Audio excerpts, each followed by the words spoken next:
Fourth views, चौथा विचार, बाकी फिर। नमस्कार, मैं उपेंद्र कश्यप और आप देख रहे हैं फोर्थ व्यूज। बात करते हैं नीतीश कुमार की। बिहार में 12 महीने के बाद लगभग चुनावी गतिविधियां चरम पर होंगी। बिहार विधानसभा का चुनाव होना है। अगर कुछ अप्रत्याशित नहीं हुआ तो अगर निर्धारित समय पर चुनाव होगा तो 2025 सितंबर अक्टूबर में चुनाव होना है। सवाल यह है कि नीतीश कुमार, चिराग पासवान जिस तरह की चालें चल चुके हैं और चल रहे हैं, भाजपा का जो खेल दिख रहा है उसमें नीतीश कुमार कहाँ रहेंगे? क्या बिहार में दलों का समीकरण बदलेगा? जातियों का समीकरण तो बदलता हुआ दिख रहा है, इस पर हम बाद में बात करेंगे। पहले दलों के समीकरण पर हम इस वीडियो में बात करेंगे आपसे कि क्या नीतीश कुमार बीजेपी के साथ रह पाएंगे, टिकेंगे, या फिर कोई ऐसी रणनीति है कि नीतीश कुमार राजद के साथ फिर महागठबंधन बनाकर 2025 का बिहार विधानसभा चुनाव लड़ेंगे। और अगर वो राजद के साथ जाते हैं, कांग्रेस के साथ जाते हैं, फिर वामपंथियों को अपने गले में मिलते हैं, तो कारण क्या होगा? इन्हीं सब मुद्दों पर आज हम बात करेंगे। और हमारे साथ हैं प्रोफेसर शिवपूजन, पाटलिपुत्रा विश्वविद्यालय में प्रोफेसर हैं, बिहार में ही रहते हैं, पटना में, तो इनकी राजनीति पर जबरदस्त पकड़ है। सर, चिराग पासवान जिस तरह से 2020 में खेला किया उन्होंने, और अब जिस तरह से भाजपा बनाम लोजपा रामविलास बनाम लोजपा पशुपति पारस का जो गुल खिला रहा है, इसमें क्या संभावनाएं दिखती हैं? बाद में हम आएंगे कि नीतीश कुमार की क्या रणनीति है। पहले तो देखिए, सबसे बड़ी बात है, संकट यह है सेंटर में मोदी और अमित शाह की जोड़ी है, और तीसरी बार जो प्रधानमंत्री बने हैं नरेंद्र मोदी जी, संकट यह है कि बहुमत में नहीं है। और 2000 गुजरात में जब से मुख्यमंत्री बने तब से बहुमत की सरकार चलाए हैं।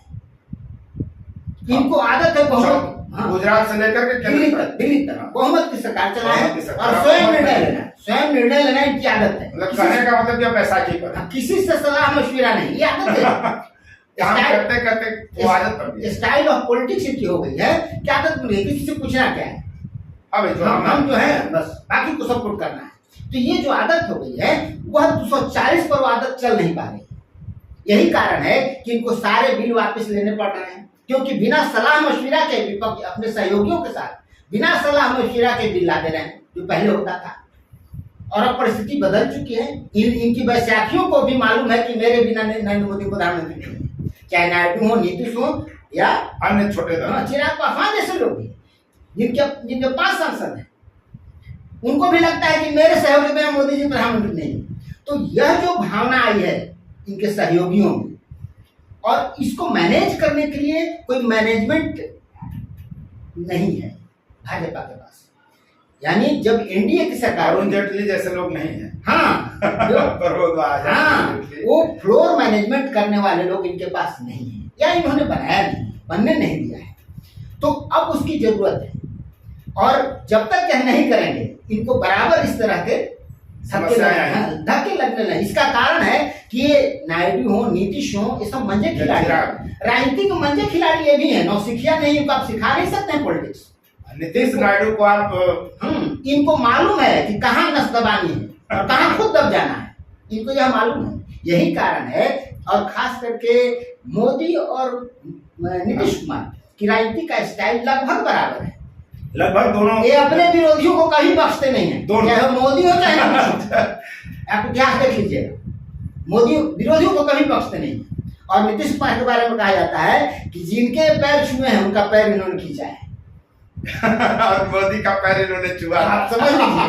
तो इसीलिए फिलहाल सेंटर में संकट है, और वह संकट स्टेट में भी नजर आ रहा है, क्योंकि वहां सरकार बहुमत में करना चाह रहे हैं अभी भी मोदी जी।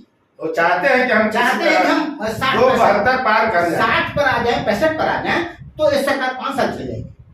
ये सारे लोग कहते हैं राजनीतिक विश्लेषक कि अगर मोदी जी 260, 65 पर आ गए, 62 पर आ गए, तो फिर इनको कोई हटाने वाला 5 साल नहीं है। और उसी जुगत में ये अपने सहयोगियों पर ही डोरा डाल रहे हैं। हाँ, स्वाभाविक है, जो सहयोगी है उन पर डोरा डालना आसान होता है। चिराग पासवान हो चाहे नीतीश कुमार हो, कहा जा रहा है कि आज ललन बाबू उनके साथ हो गए, और उनके साथ कुछ सांसद भी हैं। तो ऐसी जब हम लोग को मालूम है तो नीतीश कुमार को नहीं मालूम होगा, सबको मालूम है, उनको ही बात मालूम है। परिस्थिति जाहिर है झूठ की संभावना है चिराग पासवान में भी, क्योंकि बहुमत कहाँ से लाएंगे, कहाँ से अपना संख्या बढ़ाएंगे? एकनाथ शिंदे हैं, तो ये सारे लोग सशंकित हैं कि क्या होगा। और सबसे बड़ी बात है राजनीति में ठीक है, जुगाड़ है, गिव एंड टेक होता है, लेकिन एक विश्वास का सूत्र भी होना चाहिए। और बार बार आप देखिएगा कि चाहे केसी त्यागी हो, चाहे नीतीश कुमार हो, ये लोग बार बार वाजपेयी जी को याद करते हैं, कहते हैं कि वाजपेयी जी के समय बहुत अच्छा जोड़ तोड़ नहीं होता था, बहुत अच्छा समन्वय था। क्यों? वो विपक्षों को, अपने सहयोगियों को स्पेस देते थे। कहा जाता है, कहते हैं लोग कि वाजपेयी जी जब मीटिंग लेते थे कैबिनेट की, तो वहां वो प्रधानमंत्री नहीं रहते थे, सारे लोगों को खुलकर अपनी बात कहने का मौका था। यहाँ नहीं है, यहाँ सुनना है, बोलना नहीं। सभी लोगों को लगता था कि हम भी हैं और मेरी भी सलाह सुनी जाएगी। यहाँ वो स्थिति नहीं है।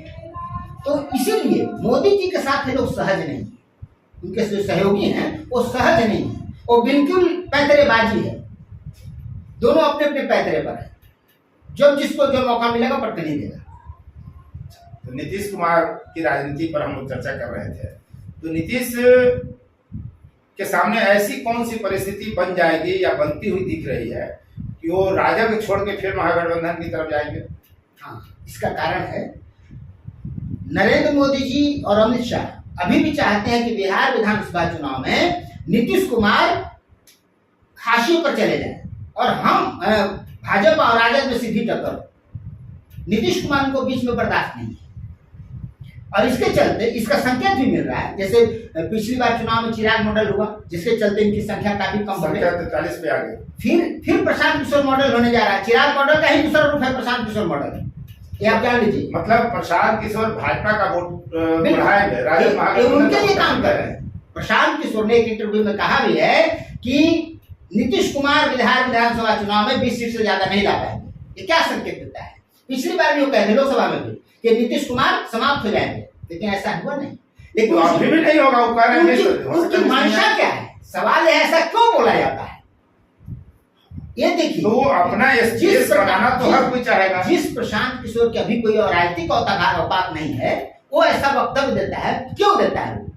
पीठ पर कोई है, हाँ, कहीं से है, बैकिंग है। हाँ, और इतने खर्च, जल स्वराज की यात्रा है, खर्च पर तो लगातार सवाल उठा। हाँ, और वो कहते हैं कि इनको हमने मुख्यमंत्री बनाया है, काम को हमको देते हैं। ठीक है ना, आपको चंदा देते हैं, आपको फंड मिल रहा है, ठीक, अच्छी बात है, लेकिन इसका संकेत तो समझते हैं कि कहां से काम हो रहा है। यही कारण है कि प्रशांत किशोर चाहे जो कह लें जनता के बीच में, वो भाजपा के एजेंट के रूप में काम करेंगे। और उनका उद्देश्य है राजद और भाजपा में नीतीश कुमार, राजद और नीतीश कुमार को कम करना, भाजपा की बढ़ाती। अपने जीते या न जीते उनको ही मतलब नहीं, वो कहते भी हैं तो मैं तो शुरुआत किया हूँ, मैं कहता रहूँ। तो वो तो कहते हैं कि या तो प्रशांत किशोर अर्श पर रहेगा या फर्श पर, बीच पसंद नहीं। तो हम करेंगे। फिलहाल इनको हाशिए पर डालना है, दोनों को कम करना है, राजद और नीतीश कुमार, भाजपा को बढ़ाती है, उनका उद्देश्य है और उसी टारगेट पर वो काम कर रहे हैं। यही कारण है कि आप देखिएगा, और जब भी बात करते हैं वो अति पिछड़ों की, दलितों की, अल्पसंख्यकों की, मुसलमानों की बात करते हैं वो, और अटैक भी करते हैं तो नीतीश कुमार पर और राजद पर ज्यादा, भाजपा पर सॉफ्ट है, थोड़ा बहुत सॉफ्ट है। वो संकेत और स्पष्ट कर देता है कि ये भाजपा की राजनीति कर रहे हैं। हाँ, ये बात है। तो प्रशांत किशोर का जो फैक्टर है, दूसरी तरफ जो मोदी जी चिराग पासवान को या मुकेश सहनी को या जीतनराम मांझी को, छोटे छोटे दल, इनको अपने साथ जोड़ना चाहते हैं, मुकेश सहनी को मिलाने की कोशिश में है। और इस बात को राजद भी समझ रहा है और नीतीश कुमार भी समझ रहे हैं। तो जो परिस्थितियां बन रही हैं, इसमें अगर नीतीश कुमार भाजपा के साथ लड़ेंगे तो प्रशांत किशोर को माइनस करेंगे। इनके विधानसभा क्षेत्र जहां से इनके कैंडिडेट रहेंगे उसकी काट में उतारे। मतलब जहां नीतीश कुमार का कैंडिडेट रहेगा वहां पीके का भी कैंडिडेट रहेगा, यानी चिराग की तरह वोट काटने वाला है, चिराग मॉडल की तरह। और विधानसभा चुनाव में जानते हैं 15-20 हजार वोट भी कोई काट लिया तो निर्णय बदल जाता है। 5,000 में निर्णय बदल जाता है, 10,000 बदल जाता है, वो बहुत बड़ी बात हो जाती है। और फिलहाल प्रशांत किशोर अपनी वही औकात बना रहे हैं, हर विधानसभा क्षेत्र में 5 से 10 हजार वोट मेरा हो जाए। और फिर कास्ट वाला लेंगे लोग, जैसे जिस जाति का कैंडिडेट देंगे उस जाति का होगा, और उनके पास देने के लिए 243 सीट है, बिल्कुल अपने लड़ना नहीं है, नहीं लड़ना, तो सभी जातियों में बांट देंगे। जैसे राजद ने गेम किया कि 7 कुशवाहों को दे दिया, उन्होंने कहा भाजपा से किनारे कर दिया। उन्होंने कहा भी कि मैं 40% महिलाओं को दूंगा, अल्पसंख्यकों को दूंगा। सब क्या है? जाहिर है उनको कुछ पाना नहीं है, खोना नहीं है, होने का डर नहीं है। तो ऐसे तो फिर नीतीश राजद की तरफ जाते हुए कैसे आपको दिख रहा है? हाँ, इसलिए कि एक तो इनकी पार्टी तोड़ने की कोशिश, ललन सिंह जैसे वफादार का वक्फ कानून वक्फ बिल पर सीधे भाजपा की लाइन ले, मैंने राजनीति में भी वफादार होता है। हाँ बिल्कुल। आप देखिए ललन सिंह केसी त्यागी सब हैं, तो वफादार कहाँ रहे जब आप ही कह रहे हैं कि अभी भाजपा का लाइन ले रहे हैं, तो वफादार नहीं रहे? अब तक तो थे ना, अब तक तो ये माने जाते थे, लेकिन उन्होंने सीधे भाजपा की लाइन ली जो पार्टी लाइन नहीं थी। बाद में पार्टी ने क्लियर किया कि वक्त पर मेरा वो भाजपा के साथ नहीं है सहमत। केसी त्यागी बार बार जो है वो मुस्लिम के पक्ष में स्टैंड लेते रहे हैं, क्योंकि उन्हें डर है कि अगर भाजपा से अलग लड़ना होगा तो हम मुस्लिम विरोध में अगर जाते हैं तो उस समय वोट हमको नहीं मिलेगा, जबकि अभी नीतीश कुमार को भाजपा के साथ रहने पर भी अल्पसंख्यकों का वोट मिलता है। यह बात जानते हैं, सारे लोग जानते हैं। तो मतलब नीतीश जाते हुए आपको दिख रहे हैं? हाँ, उसका कारण यही है, एक तो प्रशांत किशोर फैक्टर, दूसरी बात कि दल टूटने का डर। हाँ, दल टूटने का डर, और तीसरी बात कि प्रशासनिक फेरबदल। ये बहुत बारीक चीज है जो लोग नहीं समझते हैं। जैसे संजीव हंस जो बहुत करीब थे नीतीश कुमार के, उन पर ईडी का छापा, अभी दीपक कुमार के बेटे पर छापा है। तो जो इनके करीबी रहे हैं, विश्वसनीय जो अधिकारी रहे हैं, उन पर अटैक हो रहा है और नई बहालियां हो रही हैं। अमृतलाल मीणा आ गए मुख्य सचिव, आलोक राज आ गए डीजीपी। तो ये जो नया समीकरण बन रहा है, अब इसमें नीतीश कुमार कितना एडजस्ट कर पाएंगे अपने को? तो बनाए तो नीतीश ही ना है दोनों को। नीतीश बना रहे हैं, लेकिन इनकी पूरी सहमति नहीं है उसमें। अच्छा, पूरी सहमति नहीं है। सहमति किसका कारण है कि इनके वफादारों को साइलेंट किया जा रहा है। तो नीतीश इस बात को समझते हैं कि अगर हम केंद्र के खिलाफ रहेंगे तो हमारे मनोनुकूल जो भी अधिकारी हैं वो भी नहीं रह पाएंगे, वो भी नहीं रहेंगे और इनके खिलाफ भी कुछ कर सकते हैं। राजनीति के बहुत मजे हुए खिलाड़ी हैं। ये कभी भी संकेत नहीं देंगे अंतिम समय तक कि हम भाजपा से दूरी बनाए। यही कारण है अचानक से राजद के साथ वो स्पेस बना रहे हैं, 5-6 घंटा का वो स्पेस बना नहीं, वो तो दरवाजा खुला हो रहा था दोनों अगल बगल, बस 10 दिन चलना है। भाजपा राजद जदयू तीनों ने अपने अपने दरवाजा खोल के कुंडी लगा ला।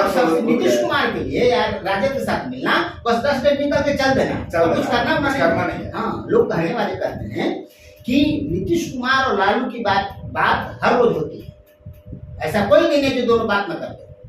क्यों? दोनों को डर है, भाजपा से दोनों को डर है, इसीलिए ये लोग समझदारी दिखाते हैं कि हम लोग एक नहीं रहोगे तो ये आदमी हम दोनों को समाप्त कर देगा। मैंने दोनों डर से मित्र बन गए। हाँ, डर है, तो वो जरूरी है। अगर वो नहीं होगा तो वास्तव में भाजपा इन लोग को खा जाएगी। इसीलिए तेजस्वी, रोहिणी, मीसा, लालू यादव नीतीश के खिलाफ नहीं बोलते हैं क्या? नहीं, वो सॉफ्ट रहेंगे, अभी नहीं बोलेंगे। चाचा के प्रति चाहे नीतीश कुमार भी राजद के खिलाफ बहुत ज्यादा नहीं बोलते, उनकी तो इधर चल जाना पड़े, उनकी आदत भी है, वो ज्यादा बोलते नहीं, काम करते। नीतीश कुमार से डर लोगों को यही है कि वो आदमी बोलता कम है, काम ज्यादा करता है। तो आपने देखा और समझने का प्रयास किया कि कैसे नीतीश कुमार इधर जा रहे हैं। पीके का फैक्टर क्या है, चिराग पासवान का फैक्टर क्या है, दूसरा चिराग पासवान बनते हुए प्रशांत किशोर दिख रहे हैं।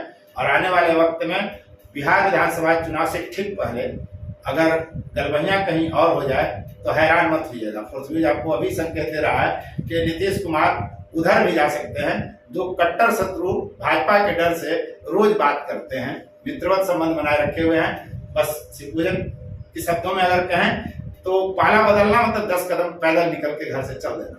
तो आप देखते हैं फोर्थ न्यूज राजनीतिक विचार और विमर्श का यह बड़ा केंद्र है। खासकर कास्ट पॉलिटिक्स को अगर आपको समझना है, बिहार की जातीय राजनीति पर, भारत की जातीय राजनीति पर, तो आपको इससे बड़ा मंच और कहीं नहीं मिलेगा। इसलिए मैं आपसे निवेदन करता हूं कि अगर आपने अभी तक इस चैनल को सब्सक्राइब नहीं किया तो चैनल को सब्सक्राइब कर लीजिए। और फोर्थ व्यूज, चौथा विचार, बाकी फिर